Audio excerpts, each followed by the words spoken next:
The New York Rangers are dead.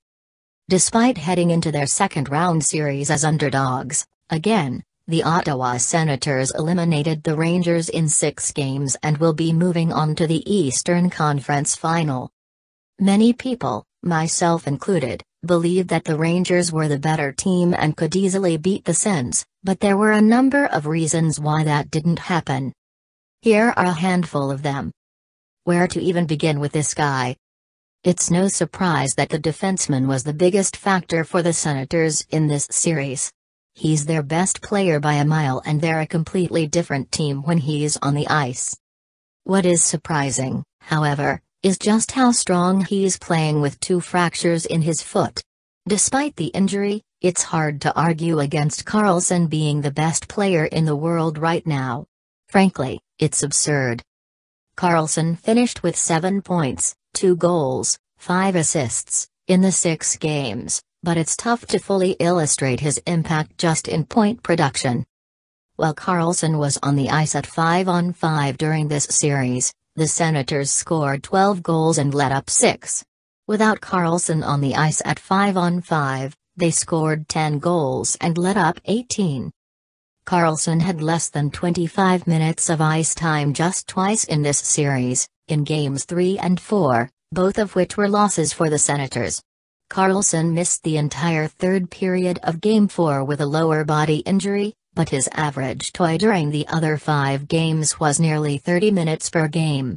He played 6/27 of the final 8 minutes as the Senators closed out the series in Game 6. Without Karlsson's otherworldly efforts throughout these playoffs, it's highly unlikely the Senators are even sniffing the Eastern Conference Finals. Basically, we should just award Erik Karlsson the Connecticut Smythe right now.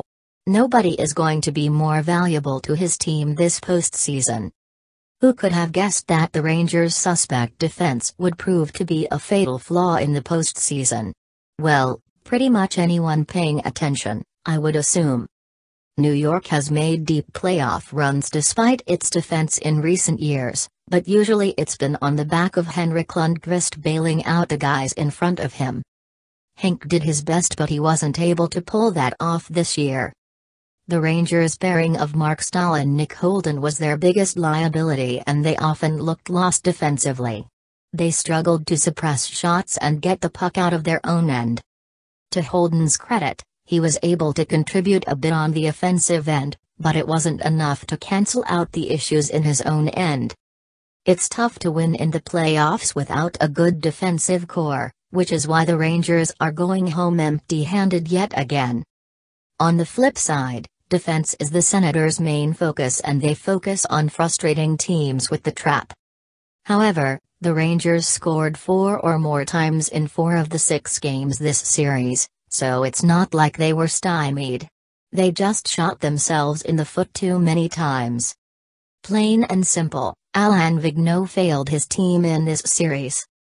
The Rangers were a better team than the Senators and this series should have been theirs for the taking, but Vigneault made a number of questionable decisions that didn't put his squad in the best position to win. And so now they're going home. First and foremost, the Stahl-Holden pair. It was clear that it wasn't working out, yet he kept trotting them out and getting burned. The Rangers don't have many good options on defense, but something needed to be done there. One of the glaring mistakes from Vigneault in this series was putting Stahl on the ice during a pivotal late-game moment of a crucial Game 5. He blew his assignment and the Senators tied the game, forcing and eventually winning in overtime.